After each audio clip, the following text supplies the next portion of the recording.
Ôtez pas tous, bien-aimés frères et sœurs.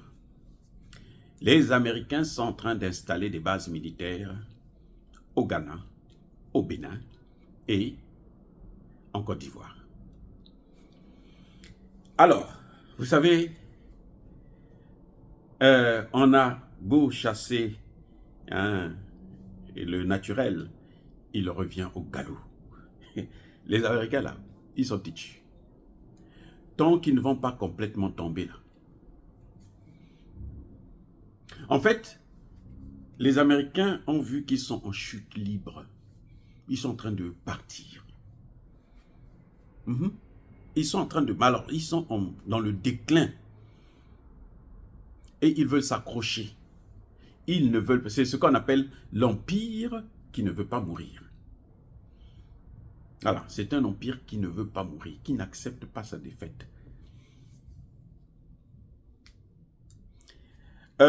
Les Américains, vous savez, les soldats qui ont quitté le Niger, là, ce sont ces mêmes soldats qu'on trouve en Côte d'Ivoire, au Ghana et au Bénin. Le Bénin a des antécédents avec le Niger. Le Ghana, vous savez, l'histoire de la frontière, là, c'est toujours en cours, hein, c'est pas fini. C'est pas fini, l'histoire de la frontière. C'est d'ailleurs ce qui a entraîné des problèmes à Orano, pour l'uranium du Niger. C'est la frontière, là. On en parlera dans une autre vidéo. Mais pour l'instant, je suis en train de vous expliquer que, vous voyez, ils ont le Bénin, la base militaire américaine, et même française d'ailleurs, ces bases militaires-là sont destinées, sont orientées d'abord pour le Niger.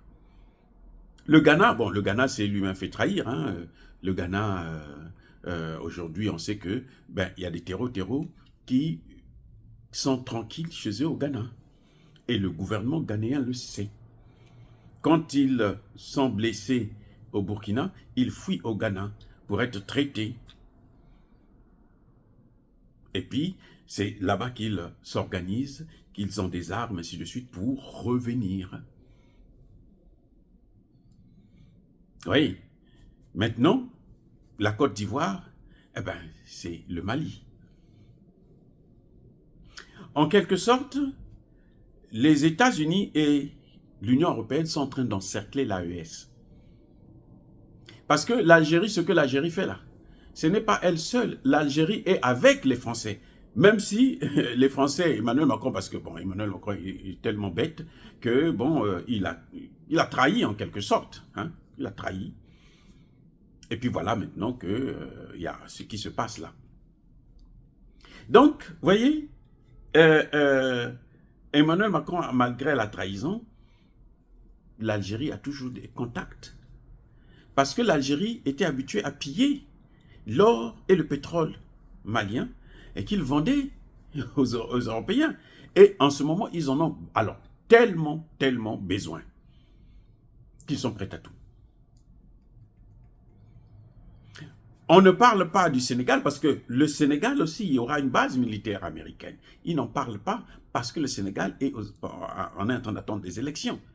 Donc, pour éviter de faire exploser encore cette jeunesse qui ne veut pas du tout entendre, il faut le rappeler, ce sont les dirigeants qui veulent ça, mais ce n'est pas la jeunesse africaine. Ce n'est pas la jeunesse béninoise, ce n'est pas la jeunesse ghanéenne, ce n'est pas la jeunesse ivoirienne, ce n'est pas la jeunesse sénégalaise qui veut rester dans ce système qui a trop duré et qui nous a causé beaucoup de malheur. Maintenant, question. Est-ce que la diplomatie se fait avec des armes? Les Américains ne savent pas ce que c'est que la diplomatie.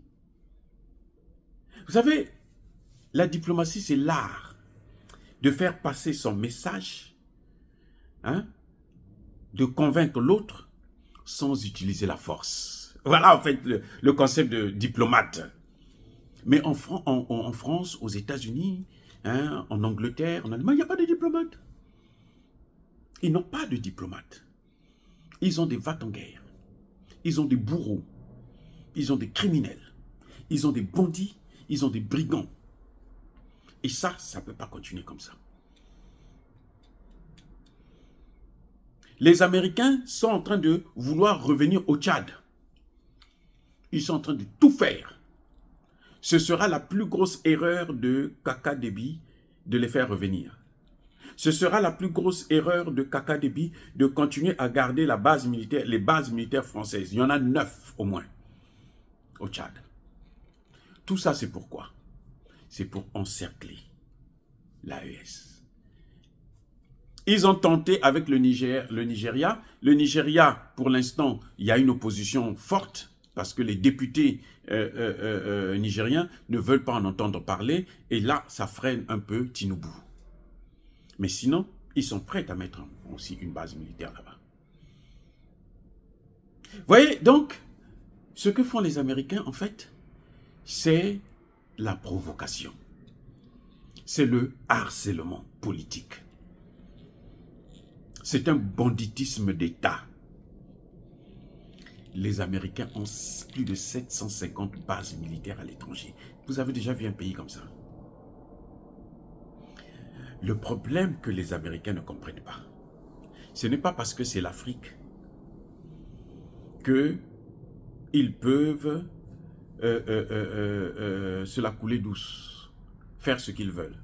Non, maintenant c'est fini. Parce qu'il y a un Dieu, on paye toujours. Même en tant qu'État, on paye. Je dis, même en tant qu'État, on paye les conséquences de la politique que nous menons. Bien-aimés frères et sœurs, on paye. Voyez, ce n'est pas normal. Quand les chassent du Niger, et ils reviennent au Bénin, Ghana, Côte d'Ivoire, bientôt Sénégal. Après les élections, là, ils vont venir. Surtout si Bassirou et Sonko ont la majorité au Parlement. C'est fini. C'est fini, ça va être la catastrophe. S'ils ont la majorité. Parce que ce sont des démagogues. Ce sont des bandits, des brigands. Oui. Alors, les Américains peuvent dire, nous, on vient pour lutter contre le terror. Mais attendez, qui a mené le terror en Afrique? Qui? Mais ce sont bien les Américains, les Français, l'Union européenne, l'OTAN. C'est quand ils sont allés détruire la Libye. Et maintenant, ce sont eux qui veulent nous donner des leçons pour dire que non, nous, on vient ici là pour venir régler ces problèmes. C'est faux. Et même un enfant du CM2 en Afrique le sait maintenant. C'est malheureux. Mais ils se trompent de guerre. La vraie guerre que les Américains ont menée là, c'est avec la Chine, c'est avec la Russie. La vraie guerre, c'est celle-là. Ils n'ont qu'à faire face à cette guerre. Plus ils vont s'acharner sur l'Afrique, sur l'AES là, vous allez voir comment ils vont tomber. Vous avez vu l'Ukraine, non? L'Ukraine s'est permis d'attaquer le Mali. Et ils se sont d'ailleurs même vantés que nous avons réussi à attaquer. On a neutralisé, on a envoyé au repos éternel un certain nombre de Maliens, un certain nombre de Wagner, de Russes. Nous avons gagné, nous avons gagné. Depuis là, regardez bien les amis. Est-ce que vous n'avez pas constaté que c'est depuis là que l'Ukraine est en train de prendre des chaos d'une manière incroyable? Avant, c'était, bon, ils avaient déjà perdu la guerre. Mais cette fois-ci, c'est tellement criarde. Même les Européens même disent, non, écoute, va te faire voir là, on ne veut plus de toi. Voyez? Donc les Américains se trompent de guerre. La vraie guerre, ce n'est pas avec nous. Nous, on n'a pas un problème avec eux. Nous, on veut seulement qu'on nous laisse libres. Même pauvres, là, qu'on nous laisse dans notre pauvreté. Qu'on nous laisse dans notre pauvreté. On ne leur demande pas de nous aider. Restez avec vos biens, votre richesse. Nous, on veut. Nous sommes des Sékou Touré. Vivre pauvres et libres que de vivre riches et esclaves. Soyez bénis par le Dieu de Kémit et par nos ancêtres angélisés. Mais que tous ceux qui persécutent le continent africain le pillent et le déstabilisent, qu'ils soient noirs, blancs, chinois, arabes, juifs, indiens, qui qu'ils soient punis, maudits, foudroyés, neutralisés, écrasés, effacés par le Dieu de Kémit et par nos ancêtres angélisés. Vive l'Afrique éternelle, j'ai dit et j'assume.